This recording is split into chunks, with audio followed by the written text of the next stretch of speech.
ਸਤਿ ਸ਼੍ਰੀ ਅਕਾਲ, ਤੁਸੀਂ ਵੇਖ ਰਹੇ ਨਿਊਜ਼ 18 ਪੰਜਾਬ ਹਰਿਆਣਾ ਹਿਮਾਚਲ। ਮੈਂ ਹਾਂ ਨਵਜੋਤ ਕੌਰ। ਬੁਲੇਟਿਨ ਵਿੱਚ ਸਭ ਤੋਂ ਪਹਿਲਾਂ ਗੱਲ ਕਰਾਂਗੇ ਵੈਕਸੀਨੇਸ਼ਨ ਦੀ। ਕੋਰੋਨਾ ਸੰਕਟ ਵਿਚਾਲੇ ਵੈਕਸੀਨੇਸ਼ਨ ਦੀ ਬਰਬਾਦੀ ਹੋ ਰਹੀ ਹੈ। ਬਰਬਾਦੀ ਦੇ ਵਿੱਚ ਹਰਿਆਣਾ ਦੂਜੇ ਨੰਬਰ ਤੇ ਹੈ ਤੇ ਪੰਜਾਬ ਤੀਜੇ ਨੰਬਰ ਤੇ ਹੈ।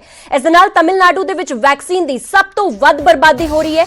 आरटीआई के तहत केंद्र सरकार वालों ये तमाम जानकारी दी गई है और 11 अप्रैल तक देश में लगभग 44 लाख डोज बर्बाद हो चुकी है। हरियाणा में 9% ते पंजाब दे विच 8.12% डोज बर्बाद हुई है। और हिमाचल की गल की जाए तो हिमाचल में कोरोना वैक्सीन की बर्बादी ना दे बराबर है। कोरोना वैक्सीन की बेहद अहम भूमिका इस वेले दसी जा रही है, क्योंकि वैक्सीन ही एक अजिहा हथियार है इस वेले भारत कोल जो कि इस वायरस के खिलाफ नजिठ सकता है। वायरस के खिलाफ लड़न वास्ते वैक्सीन की इस वेले जिहड़ी प्रबंध किए गए ने उसका पूरा असर भी देखने को मिला। पर उस दौरान एक आरटीआई के राही इन्फॉर्मेशन सामने आई है। आरटीआई के तहत केंद्र सरकार वालों जानकारी दी गई है कि पंजाब दे विच भी वैक्सीनेशन की बर्बादी हो रही है। हालांकि कुछ दिन पहला मुख्यमंत्री वालों गल साफ की गई सी कि वैक्सीन की घाट पंजाब दे विच आने वाले दिनों में हो सकती है, जिसका असर हुण दिखता होया नजर भी आ रहा है। पर अगर आरटीआई की गल की जाए तो आरटीआई के राही जानकारी दी गई है कि पंजाब दे विच तीजे नंबर ते सब तो वध वैक्सीन बर्बाद हुई है।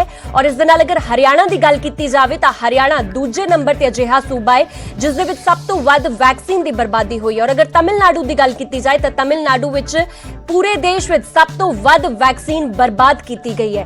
और हिमाचल की गल करिए तो हिमाचल दे विच ना दे बराबर वैक्सीन की बर्बादी हुई है।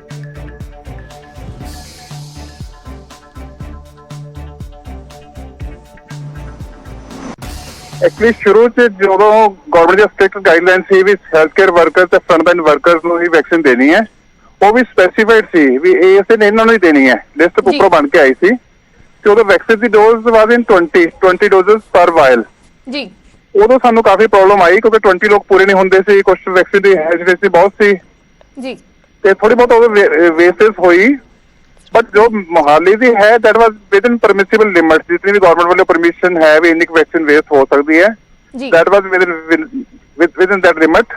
हुन जेडी है वैक्सीन 10 दी डोज आ रही है, हुन वेस्टेज आलमोस्ट नील हो चुकी है जी। डॉक्टर साहब ਇਹ ਵੀ ਜਾਣਨਾ ਚਾਹਾਂਗੇ ਕਿਸ ਤਰੀਕੇ ਦੇ ਨਾਲ ਇਹ ਵੇਸਟੇਜ ਹੁੰਦੀ ਹੈ। ਜਦ ਅਸੀਂ ਗੱਲ ਕਰਦੇ ਹਾਂ ਕਿ ਕੋਵਿਡ ਵੈਕਸੀਨ ਆਉਂਦੀ ਹੈ, ਇਹ ਵੀ ਦੱਸਿਆ ਜਾਂਦਾ ਹੈ ਕਿ ਇੱਕ ਖਾਸ ਟੈਂਪਰੇਚਰ ਦੇ ਵਿੱਚ ਉਸ ਨੂੰ ਰੱਖਿਆ ਜਾਣਾ ਹੈ, ਤਾਂ ਬਰਬਾਦੀ ਕਿਸ ਤਰੀਕੇ ਨਾਲ ਹੁੰਦੀ ਹੈ? ਨਹੀਂ, ਬਰਬਾਦੀ ਉਸ ਤਰ੍ਹਾਂ ਦੀ ਕੋਈ ਬਰਬਾਦੀ ਨਹੀਂ ਹੈ, ਕੋਈ ਸਟੋਰੇਜ ਕੋਈ ਬਰਬਾਦੀ ਨਹੀਂ। बर्बादी इस तरह होंगी है, सपोज जिवें 20 ਦੀ ਵਾਇਲ ਹੈ ਸਾਡੇ ਕੋਲ 34 ਹੈਲਥ ਕੇਅਰ ਵਰਕਰ ਜਾਂ ਫਰੰਟ ਲਾਈਨ ਵਰਕਰ ਵੀ ਆਏ ਜੀ, ਤਾਂ ਉਹ ਤੋਂ ਸਾਡੀਆਂ 6 ਡੋਜ਼ ਵੇਸਟ ਹੋ ਗਈਆਂ। ਇਸ ਤਰ੍ਹਾਂ ਵੇਸਟ ਹੁੰਦੀ ਸੀ ਸ਼ੁਰੂ ਚ। The RTI information coming from Telangana, Haryana and Punjab about the wastage of vaccine. It may be that earlier people were not that aware. They were not coming for the vaccinations. So that is why, because the vial contains 10 dosage and if 1 or 2 dosages are being used, so the rest there goes wastage. So that was the earlier part, but currently people have become more aware and they are coming to the vaccination centers more frequently. So the wastage might be very less now in compared to the early days. The RTI information coming from Telangana. ਤੇ ਡਾਕਟਰਾਂ ਵੱਲੋਂ ਸਾਫ਼ ਤੌਰ ਤੇ ਗੱਲ ਕਹੀ ਜਾ ਰਹੀ ਹੈ ਕਿ ਲੋਕਾਂ ਦੇ ਵਿੱਚ ਵੈਕਸੀਨ ਨੂੰ ਲੈ ਕੇ ਅਵੇਅਰਨੈਸ ਨਹੀਂ ਸੀ ਔਰ ਬਹੁਤ ਜ਼ਿਆਦਾ ਖਦਸ਼ੇ ਸੀ। ਇਸ ਕਰਕੇ ਜੋ ਵਾਇਲ ਦੇ ਵਿੱਚ ਡੋਜ਼ ਹੁੰਦੀ ਹੈ ਉਹ ਵੇਸਟ ਹੋ ਜਾਂਦੀ ਸੀ। ਪਰ ਹੁਣ ਜਦੋਂ ਕਿ ਲੋਕਾਂ ਦੇ ਵਿੱਚ ਇਸ ਚੀਜ਼ ਨੂੰ ਲੈ ਕੇ ਸੰਜੀਦਾ ਹੋ ਗਏ ਨੇ ਲੋਕ ਔਰ ਵੈਕਸੀਨੇਸ਼ਨ ਲੈ ਰਹੇ ਨੇ, ਤਾਂ ਉਸ ਤੋਂ ਬਾਅਦ ਇਹ ਵੈਕਸੀਨ ਦੀ ਜੋ ਬਰਬਾਦੀ ਹੈ ਇਸ ਤੇ ਵੀ ਹੁਣ ਨਕੇਲ ਕੱਸੀ ਜਾ ਰਹੀ ਹੈ। ਹੁਣ ਅੱਗੇ ਵਧਦੇ ਆ, ਪੰਜਾਬ ਦੇ ਵਿੱਚ ਕੋਰੋਨਾ ਵੈਕਸੀਨ ਦਾ ਵੱਡਾ ਸੰਕਟ ਮੰਡਰਾ ਰਿਹਾ ਹੈ। ਪੰਜਾਬ ਦੇ ਕੋਲ ਸਿਰਫ ਇੱਕ ਦਿਨ ਦੀ ਵੈਕਸੀਨ ਬਚੀ ਹੋਈ ਹੈ ਔਰ ਵੈਕਸੀਨ ਦੀ ਘਾਟ ਦੇ ਨਾਲ ਕਈ ਸੈਂਟਰ ਵੀ ਬੰਦ ਹੋ ਗਏ ਨੇ। ਕਈ ਸੈਂਟਰਾਂ ਦੇ ਵਿੱਚ ਵੈਕਸੀਨ ਦੀ साफ तौर पर देखी जा सकती है और पंजाब ने केंद्र तो वैक्सीन छेती भेजण की मंग की है। तो एक चिट्ठी भी मुख्यमंत्री कैप्टन अमरिंदर सिंह वालों केंद्र सरकार को लिखी गई सी कि वैक्सीन मुहैया करवाई जाए पंजाब वास्ते। और कुछ दिन पहला खुद मुख्यमंत्री कैप्टन अमरिंदर सिंह अपनी एक गलबात के राही सोनिया गांधी के नाल भी इस गल का जिक्र करते हुए नजर आए सी कि पंजाब के कोल वैक्सीन की घाट है, जिस नूं लैके फिलहाल दिक्कतां भी आउणियां शुरू हो गईयां ने, क्योंकि कई सेंटर बंद हो चुके ने वैक्सीन की घाट के करके। हुण लोकां दे विच अवेयरनेस आ गई है, लोग वैक्सीन लगवा भी रहे हैं, जिस तो बाद फिलहाल वैक्सीन की दिक्कत सूबे दे विच आ रही है, जिस दे मुतलक पंजाब ने केंद्र तो वैक्सीन की छेती ਭੇਜਣ ਦੀ ਮੰਗ ਵੀ ਕਰ ਦਿੱਤੀ ਹੈ ਔਰ ਕੀ ਕੁਝ ਐਕਸ਼ਨ ਹੋਵੇਗਾ ਉਹ ਵੀ ਦੇਖਣ ਵਾਲੀ ਗੱਲ ਹੋਵੇਗੀ। ਪਰ ਫਿਲਹਾਲ ਜੋ ਮੌਜੂਦਾ ਸਥਿਤੀ ਹੈ ਉਸ ਦੇ ਵਿੱਚ ਇਹੀ ਹੈ ਕਿ ਪੰਜਾਬ ਦੇ ਵਿੱਚ ਸਿਰਫ ਇੱਕ ਦਿਨ ਦਾ ਸਟਾਕ ਬਚਿਆ ਹੋਇਆ ਹੈ, ਜਿਸ ਦੇ ਨਾਲ ਦਿੱਕਤਾਂ ਵੀ ਆਉਣੀਆਂ ਸ਼ੁਰੂ ਹੋ ਗਈਆਂ ਨੇ।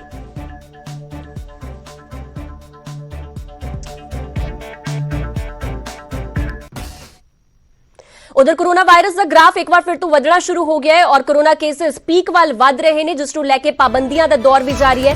कोरोना पाबंदियां दे विच विआह करने लोकां नूं मुश्किल हो गए ने, मंजूरी लैण दे लई लोक खज्जल खुआर हो रहे ने। करनाल जिला सकत्रेत दे विच लोक पहुंच रहे ने और मंजूरी दियां फॉर्मैलिटीज़ दे विच लोक उलझदे होए भी नजर आ रहे ने। पहला सद्दे भेजे गए लोकां वल्लों और हुण लोक दस रहे ने कि उन्हां नूं अपने रिश्तेदारां नूं इनकार करना पै रिहा है, क्योंकि ये फॉर्मैलिटीज़ दे विच लोक इन्ने खज्जल खुआर हो रहे ने कि उन्हां दी वारी नहीं आउंदी और जो मिति तय हुंदी है विआह दी, उस मिति ते जदों विआह नहीं हो पा रहा तो लोकां नूं अपने रिश्तेदारां नूं इनकार करना पै रिहा है। तां कोरोना दीआं हिदायतां तो बाद लोकां दे विच खज्जल खुआरी साफ तौर ते देखण नूं मिल रही है।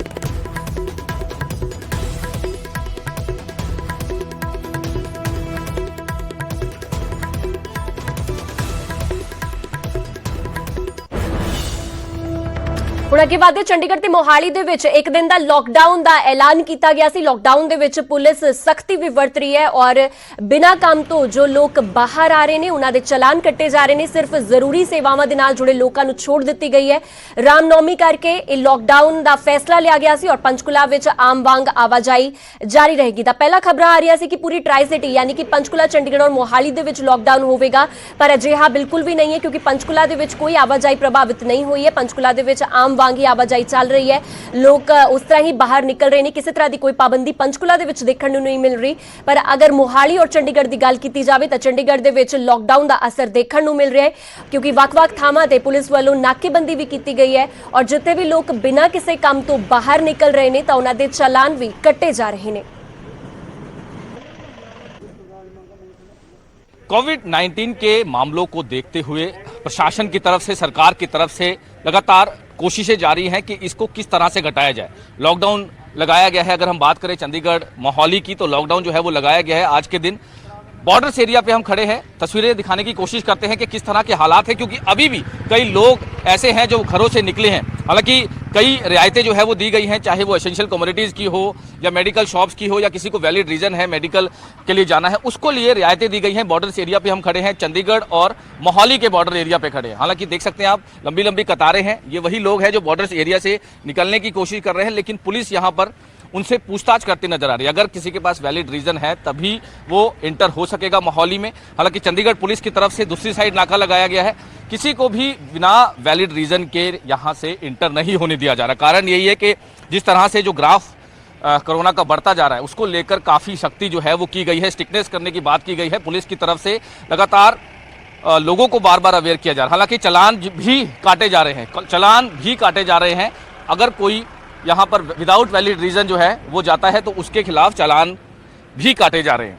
तस्वीरें आप देख सकते हैं, लाइव तस्वीरें चंडीगढ़ और मोहाली के बॉर्डर एरिया की, जहाँ पर अगर कोई विदाउट रीजन यहाँ पर घूमता दे रहा है तो उसके खिलाफ कार्रवाई भी की जा रही है और चालान जो है, जो प्रोसेस है पुलिस का वो भी किया जा रहा है। चंडीगढ़ से कैमरामैन लालता प्रसाद के साथ मनोज राठी, न्यूज़ 18 पंजाब। उधर मोहाली दे विच लॉकडाउन दे विच किस तरह के हालात ने, इसका जायजा लिया साडे सहयोगी रोहित बंसल ने।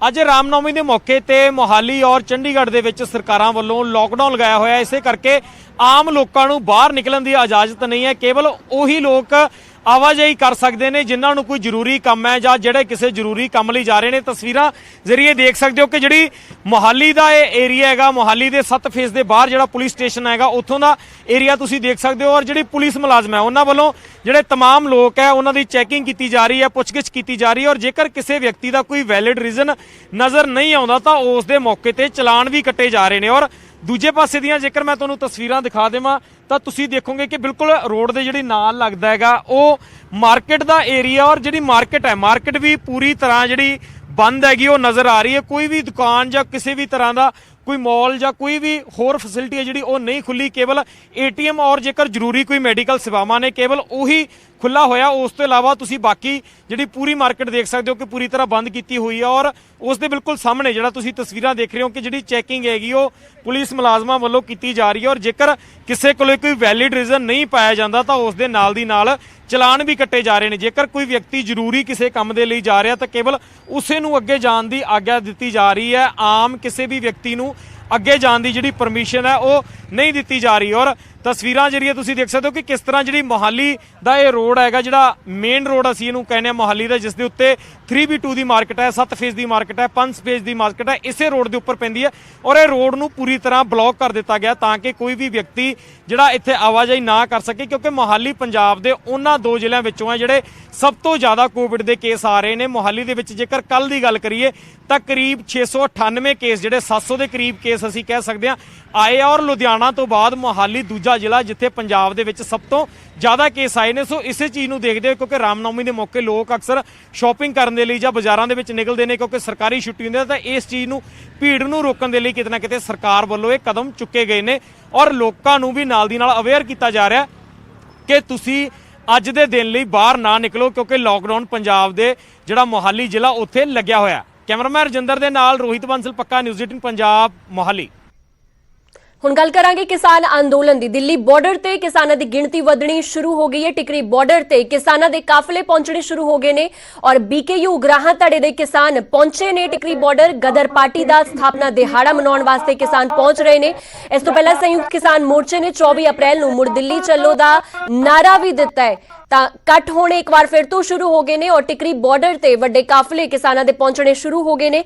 ਖਾਸ ਕਰਕੇ ਗਦਰ ਪਾਰਟੀ ਦੀ ਸਥਾਪਨਾ ਦਿਹਾੜਾ ਮਨਾਉਣ ਵਾਸਤੇ ਕਿਸਾਨ ਟਿਕਰੀ ਬਾਰਡਰ ਪਹੁੰਚ ਰਹੇ ਨੇ ਔਰ ਭਾਰਤੀ ਕਿਸਾਨ ਯੂਨੀਅਨ ਉਗਰਾਹਾਂ ਧੜੇ ਦੇ ਕਿਸਾਨ ਸਾਰੇ ਟਿਕਰੀ ਬਾਰਡਰ ਪਹੁੰਚ ਰਹੇ ਨੇ, ਜਿਸ ਦੇ ਨਾਲ ਗਦਰ ਪਾਰਟੀ ਦਾ ਸਥਾਪਨਾ ਦਿਹਾੜਾ ਮਨਾਇਆ ਜਾ ਸਕੇ ਔਰ ਇਸ ਦੇ ਨਾਲ ਸੰਯੁਕਤ ਕਿਸਾਨ ਮੋਰਚੇ ਵੱਲੋਂ 24 ਅਪ੍ਰੈਲ ਨੂੰ ਮੁੜ ਦਿੱਲੀ ਚੱਲੋ ਦਾ ਨਾਰਾ ਵੀ ਦਿੱਤਾ ਗਿਆ ਹੈ। ਜੋ ਇਹ ਮੋਰਚਾ ਲੱਗਿਆ ਹੋਇਆ ਸਾਡਾ, ਵੱਡੀ ਲਾਮਬੰਦੀ ਦੇ ਵਿੱਚ ਤੁਸੀਂ ਇਹਦਾ ਅਸੀਂ ਜਦੋਂ ਵੀ ਕੋਈ ਦਿਹਾੜਾ ਆਉਂਦਾ, ਸਾਡਾ ਕੋਈ ਸ਼ਹੀਦੀ ਦਿਨ ਆਉਂਦਾ, ਕੋਈ ਮਤਲਬ ਵੀ ਗੁਰੂਆਂ ਦਾ ਦਿਨ ਆਉਂਦਾ, ਅਸੀਂ ਉਸ ਨੂੰ ਇਸ ਸਟੇਜ ਦੇ ਉੱਤੇ ਵੀ ਪੂਰਨ ਰੂਪ 'ਚ ਮਨਾਉਂਦੇ ਆ।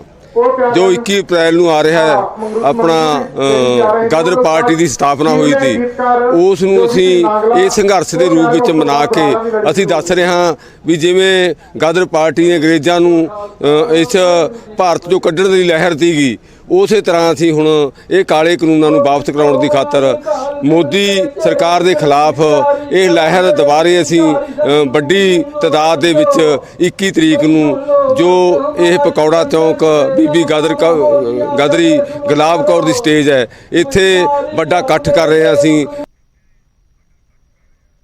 ਹੁਣ ਖਬਰ ਪੰਜਾਬ ਦੇ ਵਿੱਚ ਕਣਕ ਖਰੀਦ ਦੇ ਨਾਲ ਜੁੜੀ ਹੋਈ ਹੈ। ਪੰਜਾਬ ਦੇ ਵਿੱਚ ਕਿਸਾਨਾਂ ਨੂੰ ਸਿੱਧੀ ਅਦਾਇਗੀ ਜਾਰੀ ਹੈ ਔਰ ਹੁਣ ਤੱਕ 2600 ਕਰੋੜ ਰੁਪਏ ਦੀ ਸਿੱਧੀ ਅਦਾਇਗੀ ਹੋ ਚੁੱਕੀ ਹੈ।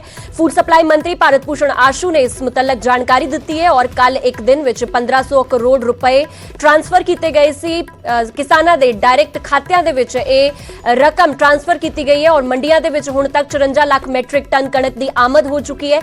ਇਸ ਦੇ ਨਾਲ ਕਰੀਬ 50 ਲੱਖ ਮੈਟ੍ਰਿਕ ਟਨ ਕਣਕ ਖਰੀਦੀ ਵੀ ਜਾ ਚੁੱਕੀ ਹੈ। ਖੁਦ food supply minister Bharat Bhushan Ashu ਵੱਲੋਂ ਇਹ तमाम ਜਾਣਕਾਰੀ ਦਿੱਤੀ ਗਈ ਹੈ। ਤਾਂ ਜਿਸ ਵੇਲੇ ਕਣਕ ਦੀ ਸਿੱਧੀ ਅਦਾਇਗੀ ਨੂੰ ਲੈ ਕੇ ਪਹਿਲਾਂ ਕਿਸਾਨਾਂ ਦੇ ਵਿੱਚ ਖਦਸ਼ੇ ਸੀ ਔਰ ਕਿਸਾਨਾਂ ਨੂੰ ਦਿੱਕਤਾਂ ਵੀ ਆ ਰਹੀਆਂ ਸੀ, ਪਰ ਉਧਰ ਹੀ ਹੁਣ ਕਿਸਾਨ ਰਲਿਆ ਮਿਲਿਆ ਪ੍ਰਤੀਕਰਮ ਵੀ ਦਿੰਦੇ ਹੋਏ ਨਜ਼ਰ ਆ ਰਹੇ ਨੇ। ਕੁਝ ਕਿਸਾਨ ਖੁਸ਼ ਨੇ ਇਸ ਡਾਇਰੈਕਟ ਪੇਮੈਂਟ ਤੋਂ, ਹਾਲਾਂਕਿ ਕੁਝ ਕਿਸਾਨਾਂ ਨੂੰ ਅਫਸੋਸ ਵੀ ਹੈ ਕਿਉਂਕਿ ਉਹ ਨਹੀਂ ਚਾਹੁੰਦੇ ਕਿ ਆੜਤੀਆਂ ਦੇ ਨਾਲ ਉਹਨਾਂ ਦਾ ਰਿਸ਼ਤਾ ਕਿਸੇ ਤਰ੍ਹਾਂ ਵੀ ਖਰਾਬ ਹੋਵੇ।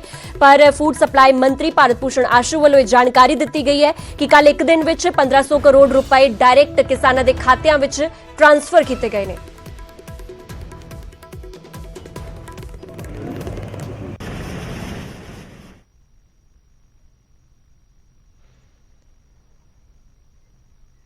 ਹੁਣ ਗੱਲ ਕਰਦੇ ਹਾਂ ਬਠਿੰਡਾ ਦੀ, ਜਿੱਥੇ ਸਿੱਧਾ ਖਾਤਿਆਂ ਦੇ ਵਿੱਚ ਪੈਸਾ ਆਉਣ ਦੇ ਨਾਲ ਕਿਸਾਨ ਖੁਸ਼ ਨਜ਼ਰ ਆ ਰਹੇ ਨੇ। ਕਿਸਾਨਾਂ ਨੇ ਅਦਾਇਗੀ ਦੇ ਪੁਰਾਣੇ ਸਿਸਟਮ ਨੂੰ ਵੀ ਸਹੀ ਕਰਾਰ ਦਿੱਤਾ ਹੈ ਤੇ ਨਾਲ ਹੀ ਕਿਹਾ ਕਿ ਸਿੱਧੀ ਅਦਾਇਗੀ ਦਾ ਸਿਸਟਮ ਜ਼ਿਆਦਾ ਵਧੀਆ ਹੈ। ਇਸ ਦੇ ਨਾਲ ਹੀ ਕਿਸਾਨਾਂ ਨੇ ਕਿਹਾ ਕਿ ਕਿਸਾਨਾਂ ਦਾ ਆੜਤੀਆਂ ਦੇ ਨਾਲ ਰਿਸ਼ਤਾ ਕਾਫੀ ਪੁਰਾਣਾ ਹੈ, ਜੋ ਕਿ ਬਣਿਆ ਰਹਿਣਾ ਚਾਹੀਦਾ ਹੈ। ਕਿਸਾਨ ਅਤੇ ਆੜਤੀ ਇੱਕ ਦੂਜੇ ਦੇ ਨਾਲ ਜੁੜੇ ਹੋਏ ਨੇ।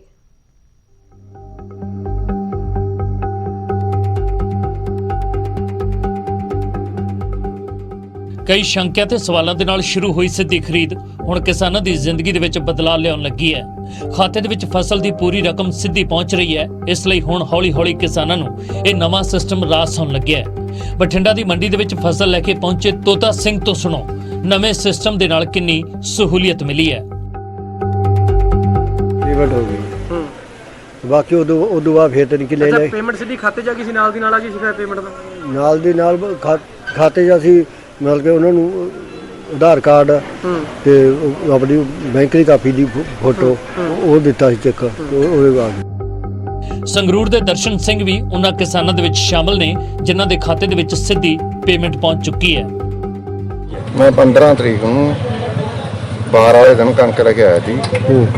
17 ਤਰੀਕ ਨੂੰ ਮੇਰੇ ਖਾਤੇ 'ਚ ਮੈਂ ਉਹਨੂੰ ਕਾਪੀ ਚੈੱਕ ਕਰਾਈ ਹੈ ਬੈਂਕ 'ਚ, ਮੇਰੇ ਖਾਤੇ 'ਚ ਪੇਮੈਂਟ ਆ ਗਈ। ਸਿੱਧੀ ਅਦਾਇਗੀ ਦਾ ਸਿਸਟਮ ਲਾਗੂ ਕਰਨ ਦੇ ਪਿੱਛੇ ਦਾ ਮਕਸਦ ਇਹੀ ਹੈ ਕਿ ਫਸਲ ਦੀ ਪੂਰੀ ਰਕਮ ਬਿਨਾਂ ਕਿਸੇ ਕਟੌਤੀ ਦੇ ਸਿੱਧੇ ਕਿਸਾਨਾਂ ਦੇ ਖਾਤੇ ਵਿੱਚ ਪਹੁੰਚ ਜਾਵੇ ਅਤੇ ਹੁਣ ਇਸ ਦਾ ਅਸਰ ਵੀ ਸਾਫ਼ ਤੌਰ ਤੇ ਦੇਖਣ ਨੂੰ ਮਿਲ ਰਿਹਾ ਹੈ। ਬਠਿੰਡਾ ਤੋਂ ਸੂਰਜਪਾਨ ਦੇ ਨਾਲ ਸੰਗਰੂਰ ਤੋਂ ਰਕੇਸ਼ ਕੁਮਾਰ, ਨਿਊਜ਼ 18। ਇਸ ਵੇਲੇ ਦੀ ਵੱਡੀ ਖਬਰ ਬਟਾਲਾ ਤੋਂ ਆ ਰਹੀ ਹੈ। ਬਟਾਲਾ ਦੇ ਵਿੱਚ ਇੱਕ ਨਵ ਵਿਆਹੁਤਾ ਵੱਲੋਂ ਖੁਦਕੁਸ਼ੀ ਕੀਤੀ ਗਈ ਹੈ। 2 ਮਹੀਨੇ ਪਹਿਲਾਂ ਇਸ ਕੁੜੀ ਦਾ ਵਿਆਹ ਹੋਇਆ ਸੀ ਔਰ ਵਿਆਹ ਤੋਂ ਬਾਅਦ ਸਹੁਰਿਆਂ ਨੇ ਇਸ ਨੂੰ ਪੇਕੇ ਭੇਜ ਦਿੱਤਾ। ਪੇਕੇ ਘਰ ਦੇ ਵਿੱਚ ਹੀ ਪੱਖੇ ਦੇ ਨਾਲ ਇਸ ਦਾ ਲਾਸ਼ ਇਸ ਦੀ ਟੰਗੀ ਹੋਈ ਮਿਲੀ ਹੈ, ਯਾਨੀ ਕਿ ਇਸ ਵੱਲੋਂ ਫਾਹਾ ਲਿਆ ਗਿਆ ਔਰ ਮਾਮਲੇ ਦੀ ਫਿਲਹਾਲ ਜਾਂਚ ਵਿੱਚ ਪੁਲਿਸ ਜੁਟ ਗਈ ਹੈ। ਤਾਂ ਉਸ ਕੁੜੀ ਦੀ ਤਸਵੀਰ ਵੀ ਤੁਸੀਂ ਵੇਖ ਸਕਦੇ ਹੋ ਜਿਸ ਵੱਲੋਂ ਇੱਕ ਕਦਮ ਚੁੱਕਿਆ ਗਿਆ ਔਰ ਦੱਸਿਆ ਜਾ ਰਿਹਾ ਕਿ ਸਿਰਫ 2 ਮਹੀਨੇ ਪਹਿਲਾਂ ਹੀ ਇਸ ਦਾ ਵਿਆਹ ਹੋਇਆ ਸੀ ਔਰ ਵਿਆਹ ਤੋਂ ਬਾਅਦ ਲਗਾਤਾਰ ਇਸ ਨੂੰ ਤੰਗ ਪਰੇਸ਼ਾਨ ਕੀਤਾ ਜਾ ਰਿਹਾ ਸੀ ਔਰ 2 ਮਹੀਨੇ ਪਹਿਲਾਂ ਵਿਆਹ ਤੋਂ ਬਾਅਦ ਇਸ ਨੂੰ ਸਹੁਰਿਆਂ ਵੱਲੋਂ ਇਸ ਨੂੰ ਪੇਕੇ ਭੇਜ ਦਿੱਤਾ ਗਿਆ, ਜਿਸ ਤੋਂ ਬਾਅਦ ਇਹ ਬੇहद ਪਰੇਸ਼ਾਨ ਸੀ ਔਰ ਬੀਤੀ ਰਾਤ ਹੀ ਇਸ ਵੱਲੋਂ ਇਹ ਫਾਹਾ ਲੈ ਕੇ ਖੁਦਕੁਸ਼ੀ ਕੀਤੀ ਗਈ ਹੈ। ਫਿਲਹਾਲ ਪੁਲਿਸ ਮਾਮਲੇ ਦੀ ਪੂਰੀ ਜਾਂਚ ਵਿੱਚ ਜੁਟ ਚੁੱਕੀ ਹੈ। ਤਾਂ ਵੱਡੀ ਖਬਰ ਇਸ ਵੇਲੇ ਤੁਹਾਨੂੰ ਦਿਖਾ ਰਹੇ ਹਾਂ ਜਿੱਥੇ ਕਿ ਇੱਕ ਨਵ ਵਿਆਹੁਤਾ ਨੇ ਖੁਦਕੁਸ਼ੀ ਕਰ ਲਈ ਹੈ ਔਰ ਇਹ ਪੂਰਾ ਮਾਮਲਾ ਬਟਾਲਾ ਤੋਂ ਸਾਹਮਣੇ ਆਇਆ ਹੈ। 2 ਮਹੀਨੇ ਪਹਿਲਾਂ ਇਸ ਦਾ ਵਿਆਹ ਹੋਇਆ ਸੀ ਔਰ ਵਿਆਹ ਤੋਂ ਬਾਅਦ ਇਸ ਨੂੰ ਪੇਕੇ ਭੇਜ ਦਿੱਤਾ ਗਿਆ ਇਸ ਦੇ ਸਹੁਰਿਆਂ ਵੱਲੋਂ, ਜਿੱਥੇ ਕਿ ਇਸ ਵੱਲੋਂ ਇਹ ਖੌਫਨਾਕ ਕਦਮ ਚੁੱਕ ਲਿਆ ਗਿਆ। ਫਿਲਹਾਲ ਇਸ ਪੂਰੀ ਖਬਰ ਤੇ ਵਧੇਰੇ ਜਾਣਕਾਰੀ ਵਾਸਤੇ ਮੇਰੇ ਸਹਿਯੋਗੀ ਬਿਸ਼ੰਬਰ ਬਿੱਟੂ ਸਾਡੇ ਨਾਲ ਜੁੜ ਚੁੱਕੇ ਨੇ ਗੁਰਦਾਸਪੁਰ ਤੋਂ। ਬਿਸ਼ੰਬਰ, ਕੀ ਕੁਝ ਜਾਣਕਾਰੀ ਹੈ ਤੁਹਾਡੇ ਕੋਲ? ਆਖਿਰ ਕੀ ਕੁਝ ਵਜ੍ਹਾ ਰਹੀ ਜਿਸ ਤੋਂ ਬਾਅਦ ਇਸ ਕੁੜੀ ਵੱਲੋਂ ਇੱਕ ਖੌਫਨਾਕ ਕਦਮ ਚੁੱਕਿਆ ਗਿਆ? ਜੀ ਨੋਜੋ, ਬਿਲਕੁਲ ਇਹ ਗਗਨਦੀਪ ਨਾਮ ਦੀ ਇੱਕ ਲੜਕੀ ਸੀ ਜਿਹਦੀ 2 ਮਹੀਨੇ ਪਹਿਲਾਂ ਸ਼ਾਦੀ ਹੋਈ ਸੀ। ਸ਼ਾਦੀ ਹੋਣ ਤੋਂ ਕੁਝ ਦਿਨ ਬਾਅਦ ਹੀ ਇਹ ਸਹੁਰੇ ਪਰਿਵਾਰ ਨੇ ਇਹਨੂੰ ਪੇਕੇ ਪਰਿਵਾਰ ਭੇਜਤਾ, ਜਿੱਥੇ ਆ ਕੇ ਕੁੜੀ ਇਸ ਚੀਜ਼ ਨੂੰ ਲੈ ਕੇ ਕਾਫੀ ਟੈਨਸ਼ਨ 'ਚ ਰਹਿੰਦੀ ਸੀ ਕਿ ਵੀ ਸਹੁਰੇ ਪਰਿਵਾਰ ਨਾਲ ਇਹਨਾਂ ਦੀ ਕੋਈ ਅਣਬਣ ਹੋ ਗਈ ਛੋਟੀ ਜਿਹੀ ਗੱਲ ਤੋਂ। ਉਸ ਚੀਜ਼ ਨੂੰ ਲੈ ਕੇ ਪਰੇਸ਼ਾਨ ਸੀ, ਜਿਹਦੇ ਚੱਲਦੇ ਹਨ ਅੱਜ ਰਾਤ ਆਪਣੇ ਘਰ ਵਿੱਚ ਪਾ ਲੈ ਕੇ ਆਤਮ ਹੱਤਿਆ ਕਰ ਲਈ ਔਰ ਸਾਰੇ ਮਾਮਲੇ 'ਚ ਪੁਲਿਸ ਉੱਥੇ ਪਹੁੰਚੀ ਹੋਈ ਹੈ ਔਰ ਮਾਮਲੇ ਦੀ ਜਾਂਚ ਕਰ ਰਹੀ ਹੈ ਔਰ ਪਰਿਵਾਰਕ ਮੈਂਬਰ ਫਿਲਹਾਲ ਇਸ ਚੀਜ਼ ਤੇ ਕੋਈ ਬੋਲ ਨਹੀਂ ਰਹੇ ਔਰ ਪੁਲਿਸ ਦਾ ਕਹਿਣਾ ਵੀ ਅਸੀਂ ਮਾਮਲੇ ਦੀ ਜਾਂਚ ਕਰ ਰਹੇ ਹਾਂ ਵੀ ਇਹਨੇ ਕਿਉਂ ਆਤਮ ਹੱਤਿਆ ਕੀਤੀ, ਆਤਮ ਹੱਤਿਆ ਕਰਨਾ ਕੀ ਕਰਨਾ, ਇਹ ਸਾਰੇ ਵਿਸ਼ੇ ਤੇ ਪੁਲਿਸ ਜਾਂਚ ਕਰ ਰਹੀ ਹੈ। ਜੀ ਬਿਸ਼ੰਬਰ, ਹੁਣ ਤੱਕ ਕੀ ਜੋ ਇਸ ਕੁੜੀ ਦੇ ਸਹੁਰਾ ਪਰਿਵਾਰ ਹੈ ਉਸ ਦੇ ਨਾਲ ਕੋਈ ਗੱਲਬਾਤ ਹੋ ਸਕੀ ਹੈ ਪੁਲਿਸ ਦੀ, ਕਿ ਪੁਲਿਸ ਨੇ ਉਹਨਾਂ ਤੇ ਕੋਈ ਐਕਸ਼ਨ ਲਿਆ ਹੈ ਹੁਣ ਤੱਕ? ਜੀ ਬਿਲਕੁਲ, ਜੋ ਪਰਿਵਾਰਕ ਮੈਂਬਰ ਉਹਨਾਂ ਦਾ ਕਹਿਣਾ ਜੀ ਸਹੁਰੇ ਪਰਿਵਾਰ ਨੂੰ ਤੰਗ ਪਰੇਸ਼ਾਨ ਕੀਤਾ ਜਾਂਦਾ ਹੈ, ਜਿਹਦੇ ਚੱਲਦੇ ਸਾਰੀ ਕੁੜੀ ਨੇ ਆਪਣੇ ਪਰੇਸ਼ਾਨ ਹੋ ਕੇ ਆਤਮ ਹੱਤਿਆ ਕੀਤੀ ਔਰ ਪੁਲਿਸ ਪਰਿਵਾਰ ਸਹੁਰੇ ਖਿਲਾਫ ਲਾਜ਼ਮੀ ਜੋ ਕਾਨੂੰਨੀ ਬਣਦੀ ਕਾਰਵਾਈ ਕੀਤੀ ਜਾ ਰਹੀ ਹੈ। ਜੀ ਠੀਕ ਹੈ ਬਿਸ਼ੰਬਰ, ਫਿਲਹਾਲ ਸ਼ੁਕਰੀਆ तमाम ਜਾਣਕਾਰੀ ਵਾਸਤੇ। ਬਣੇ ਰਹੋ ਇਸ ਖਬਰ ਤੇ, ਅੱਗੇ ਵੀ ਤੁਹਾਡੇ ਤੋਂ ਅਪਡੇਟ ਲੈਂਦੇ ਰਹਾਂਗੇ। ਤਾਂ ਵੱਡੀ ਖਬਰ ਇਸ ਵੇਲੇ ਤੁਹਾਨੂੰ ਦਿਖਾ ਰਿਹਾ ਜਿੱਥੇ ਕਿ ਬਟਾਲਾ ਵਿੱਚ ਇੱਕ ਨਵ ਵਿਆਹੁਤਾ ਵੱਲੋਂ ਖੁਦਕੁਸ਼ੀ ਦਾ ਮਾਮਲਾ ਸਾਹਮਣੇ ਆਇਆ ਹੈ। ਦੱਸਿਆ ਜਾ ਰਿਹਾ ਕਿ 2 ਮਹੀਨੇ ਪਹਿਲਾਂ ਹੀ ਇਸ ਕੁੜੀ ਦਾ ਵਿਆਹ ਹੋਇਆ ਸੀ ਪਰ ਉਸ ਤੋਂ ਬਾਅਦ ਇਸ ਨੂੰ ਕਿਸੇ ਗੱਲ ਦੇ ਅਣਬਣ ਦੇ ਕਰਕੇ ਇਸ ਨੂੰ ਇਸ ਦੇ ਪੇਕੇ ਪਰਿਵਾਰ ਦੇ ਵਿੱਚ ਭੇਜ ਦਿੱਤਾ ਗਿਆ ਔਰ ਇਹ ਬੇहद ਪਰੇਸ਼ਾਨ ਰਹਿੰਦੀ ਸੀ ਔਰ ਇਸ ਵੱਲੋਂ ਇੱਕ ਖੌਫਨਾਕ ਕਦਮ ਚੁੱਕਿਆ ਗਿਆ ਔਰ ਖੁਦਕੁਸ਼ੀ ਕਰ ਲਈ ਗਈ ਹੈ।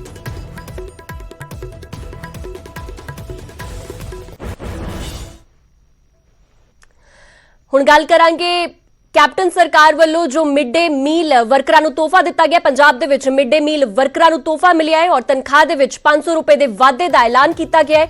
ਮਿਡ ਡੇ ਮੀਲ ਦੇ 42000 ਵਰਕਰਾਂ ਨੂੰ ਇਹ ਫਾਇਦਾ ਹੋਵੇਗਾ ਇਸ ਦਾ ਔਰ ਸੇਵਾ ਕੇਂਦਰਾਂ ਦੇ ਵਿੱਚ 503 ਮੁਲਾਜ਼ਮਾਂ ਦੀ ਭਰਤੀ ਨੂੰ ਮਨਜ਼ੂਰੀ ਦੇ ਦਿੱਤੀ ਗਈ ਹੈ।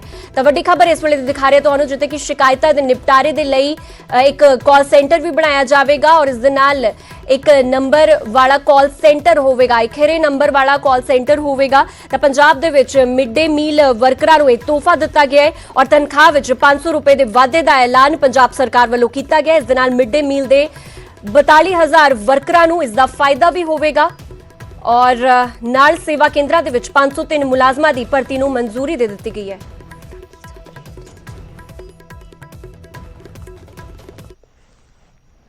ਹੁਣ ਖਬਰ ਕਪੂਰਥਲਾ ਤੋਂ ਆ ਰਹੀ ਹੈ। ਕਪੂਰਥਲਾ ਦੇ ਵਿੱਚ ਕੁਝ ਲੋਕ ਬੇਜ਼ੁਬਾਨ ਜਾਨਵਰਾਂ ਦਾ ਸਹਾਰਾ ਬਣੇ ਹੋਏ ਨੇ। ਜਾਨਵਰਾਂ ਦੀ ਦੇਖਭਾਲ ਕਰ ਰਹੇ ਇਹ ਲੋਕ ਇਨਸਾਨੀਅਤ ਦਾ ਮਤਲਬ ਸਿਖਾ ਰਹੇ ਨੇ ਅਤੇ ਹੋਰ ਲੋਕਾਂ ਨੂੰ ਵੀ ਪ੍ਰੇਰਿਤ ਕਰ ਰਹੇ ਨੇ।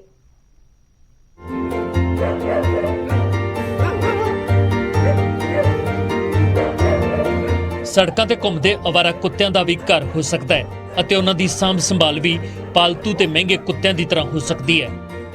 ਸੁਣ ਦੇ ਵਿੱਚ ਭਾਵੇਂ ਤੁਹਾਨੂੰ ਇਹ ਗੱਲ ਤੇ ਯਕੀਨ ਨਾ ਹੋਵੇ, ਪਰ ਕਪੂਰਥਲਾ ਦਾ ਇੱਕ NGO 200 ਦੇ ਕਰੀਬ ਬੇਜ਼ੁਬਾਨਾਂ ਦਾ ਸਹਾਰਾ ਬਣਿਆ ਹੋਇਆ ਹੈ। 6 ਸਾਲ ਪਹਿਲਾਂ ਲੱਕੀ ਰਾਣਾ ਦੇ ਵੱਲੋਂ 3 ਕੁੱਤਿਆਂ ਦੀ ਸਾਂਭ ਸੰਭਾਲ ਦੇ ਨਾਲ ਇਹ ਸਿਲਸਿਲਾ ਸ਼ੁਰੂ ਹੋਇਆ ਸੀ ਅਤੇ ਹੌਲੀ-ਹੌਲੀ ਉਸ ਦੇ ਹੋਰ ਸਾਥੀ ਨਾਲ ਜੁੜਦੇ ਗਏ। ਅੱਜ 1 ਏਕੜ ਥਾਂ ਤੇ ਕੁੱਤਿਆਂ ਨੂੰ ਰੱਖਿਆ ਗਿਆ ਹੈ ਜਿੱਥੇ ਉਹਨਾਂ ਦੀ ਦੇਖਭਾਲ ਕੀਤੀ ਜਾ ਰਹੀ ਹੈ। ਜਿੱਦਾਂ ਜਿੱਦਾਂ ਲੋਕਾਂ ਨੂੰ ਪਤਾ ਲੱਗਦਾ ਰਿਹਾ ਕਿ ਯਾਰ ਉੱਥੇ ਕੋਈ ਜਗ੍ਹਾ ਤੇ ਮੁੰਡੇ ਨੇ ਕੁੱਤੇ ਰੱਖਿਆ, ਜਦੋਂ ਕਿਸੇ ਦਾ ਐਕਸੀਡੈਂਟ ਹੋਣਾ ਉਹਨਾਂ ਨੇ ਚੱਕ ਕੇ ਮੈਨੂੰ ਫੋਨ ਕਰਨਾ ਜਾਂ ਉੱਥੇ ਜਗ੍ਹਾ ਤੇ ਲੈ ਆਉਣਾ। ਉਹ 3 ਤੋਂ 4, 4 ਤੋਂ 5, 5 ਤੋਂ 6 ਬਸ ਕਰਦੇ ਕਰਦੇ ਅੱਜ ਦੇਖ ਲਓ ਪਰਮਾਤਮਾ ਦੀ ਕਿਰਪਾ ਨਾਲ ਆਪਣੇ ਕੋਲ 150 200 ਡੋਗ ਹੋ ਗਿਆ।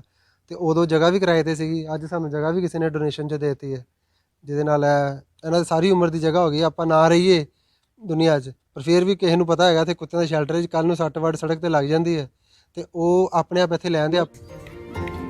ਇਹਨਾਂ ਬੇਜ਼ੁਬਾਨਾਂ ਦੀ ਦੇਖਭਾਲ ਅਤੇ ਇਲਾਜ ਦਾ ਖਰਚ ਕਰੀਬ 2.5 ਲੱਖ ਰੁਪਏ ਮਹੀਨਾ ਹੈ, ਜਿਸ ਨੂੰ NGO ਦੇ ਮੈਂਬਰ ਆਪਸ ਵਿੱਚ ਵੰਡ ਲੈਂਦੇ ਨੇ। NGO ਮੈਂਬਰ ਪਰਮਿੰਦਰ ਸਿੱਧੂ ਤਾਂ ਲੱਖਾਂ ਰੁਪਏ ਦਾ ਕਰਜ਼ਾ ਚੁੱਕ ਕੇ ਖਰਚ ਕਰ ਚੁੱਕੇ ਨੇ। ਉਹਨਾਂ ਕਰਕੇ ਡੋਨੇਸ਼ਨ ਆਉਣੀ ਬਿਲਕੁਲ ਬੰਦ ਹੋ ਗਈ ਸੀ। ਫਿਰ ਜਦੋਂ ਮੈਂ ਇਹਨਾਂ ਦੇ ਲਿੰਕ 'ਚ ਆਇਆ ਤੇ ਜਿਸ ਕੋਲ ਵੀ ਪੈਸਾ ਅਸੀਂ ਮੰਗਣਾ ਕਿ ਸਾਨੂੰ ਸਾਡਾ ਬਜਟ 3 ਲੱਖ ਰੁਪਏ ਮਹੀਨੇ ਦਾ ਹੈਗਾ ਤੇ ਕਿਸੇ ਬੰਦੇ ਨੇ ਗਰੰਟੀ ਮੰਗਣੀ ਤੁਸੀਂ ਫਿਰ ਅਸੀਂ ਤੁਹਾਨੂੰ ਪੈਸੇ ਦੇਵਾਂਗੇ। ਫਿਰ ਕਿਉਂਕਿ ਮੈਂ ਸਰਕਾਰੀ ਅਫੀਸਰ ਹਾਂ, ਮੈਂ ਆਪਣੀ ਸੈਲਰੀ ਦੇ ਅਗੇਂਸਟ ਲੋਨ ਚੱਕਿਆ, ਕੁਝ ਪੈਸੇ ਅਸੀਂ ਖੁਦ ਇਕੱਠੇ ਕੀਤੇ ਹੈ, ਕੁਝ ਆਪਣੇ ਔਰਨਾਮੈਂਟਸ ਅਸੀਂ ਗਹਿਣੇ ਰੱਖੇ ਔਰ ਫਿਰ ਅਸੀਂ ਜਿਹੜਾ ਪੈਸਾ ਲੋਨ ਨੂੰ ਕਾਫੀ ਚੱਕਿਆ ਔਰ ਲੋਨ ਚੱਕ ਕੇ ਅਸੀਂ ਆਪਣੇ ਇਸ ਬਜਟ ਨੂੰ ਔਰ ਉਹਦਾ ਇੰਟਰਸਟ ਭਰ ਕੇ ਅਸੀਂ ਇਹ ਕੰਮ ਚਲਾਉਂਦੇ। ਇਸ NGO ਦੇ ਕੰਮ ਦੀ ਸ਼ਲਾਘਾ ਤਾਂ ਸਾਰੇ ਕਰਦੇ ਨੇ, ਪਰ ਇਹਨਾਂ ਨੂੰ ਮਿਲਣ ਵਾਲਾ ਦਾਨ ਜਾਂ ਫਿਰ ਵਿੱਤੀ ਸਹਾਇਤਾ ਨਾ ਦੇ ਬਰਾਬਰ ਹੈ। ਸਰਕਾਰ ਤੇ ਪ੍ਰਸ਼ਾਸਨ ਦੇ ਵੱਲੋਂ ਵੀ ਇਹਨਾਂ ਨੂੰ ਕੋਈ ਮਦਦ ਨਹੀਂ ਮਿਲ ਰਹੀ। ਸਾਡੇ ਤੇ ਆਲਰੇਡੀ ਇੰਨਾ ਲੋਡ ਹੈ, ਇਹਨਾਂ ਨੂੰ ਫੀਡ ਕਰਾਉਣਾ, ਇਹਨਾਂ ਦੀਆਂ ਮੈਡੀਸਿਨਸ, ਰੂਟੀਨ ਮੈਡੀਸਿਨਸ ਦੇਖਣੀਆਂ, ਫਿਰ ਕਈ ਵਾਰੀ ਟਰਾਂਸਪੋਰਟ ਵੀ ਦੇਖਣੀ ਪੈਂਦੀ ਲੁਧਿਆਣਾ ਵਾਸਤੇ ਜਾਂ ਕਿਤੇ, EMPLOYEES ਦੀ ਸੈਲਰੀ ਜਿਹੜੇ ਇਹਨਾਂ ਦੀ ਦੇਖਭਾਲ ਕਰਦੇ ਆ। ਸੋ ਲੋਕਾਂ ਨੇ ਵੀ ਕੋਈ ਸਾਨੂੰ ਸਮਾਜ 'ਚ ਵੀ ਇੰਨਾ ਸਹਿਯੋਗ ਨਹੀਂ ਮਿਲਿਆ ਇਸ ਤਰ੍ਹਾਂ ਵੀ ਅਸੀਂ ਜੇ ਮਹੱਲਾ ਵਾਈਜ਼ ਹੀ ਕਿਹਾ ਵੀ ਤੁਹਾਡੇ ਕੋਲ ਅਗਰ ਚੱਲ ਲਓ 4 ਬਿਚਸ ਹੈਗੀਆਂ ਤੁਸੀਂ ਸਾਰੇ ਇਕੱਠੇ ਕਰਕੇ ਅਸੀਂ ਇਹਨਾਂ ਨੂੰ ਲਵਾਂਗੇ, ਅਸੀਂ 2 ਸਾਲ ਬਾਅਦ ਦੀ ਗਰੰਟੀ ਦੇਵਾਂਗੇ ਤੁਹਾਨੂੰ। NGO ਨੂੰ ਚਲਾਉਣ ਦੇ ਵਿੱਚ ਆਉਂਦੀਆਂ ਦਿੱਕਤਾਂ ਦੇ ਬਾਵਜੂਦ ਵੀ ਇਸ ਦੇ ਮੈਂਬਰ ਬੇਜ਼ੁਬਾਨਾਂ ਦੀ ਸੇਵਾ ਦੇ ਲਈ ਹਮੇਸ਼ਾ ਤਿਆਰ ਨੇ ਅਤੇ ਨਾਲ ਹੀ ਲੋਕਾਂ ਨੂੰ ਅਪੀਲ ਕਰ ਰਹੇ ਨੇ ਕਿ ਵਿਦੇਸ਼ੀ ਨਸਲ ਦੀ ਥਾਂ ਤੇ ਦੇਸੀ ਕੁੱਤਿਆਂ ਨੂੰ ਪਾਲਿਆ ਜਾਵੇ। ਕਪੂਰਥਲਾ ਤੋਂ ਜਗਜੀਤ ਤੰਜੂ, ਨਿਊਜ਼ 18।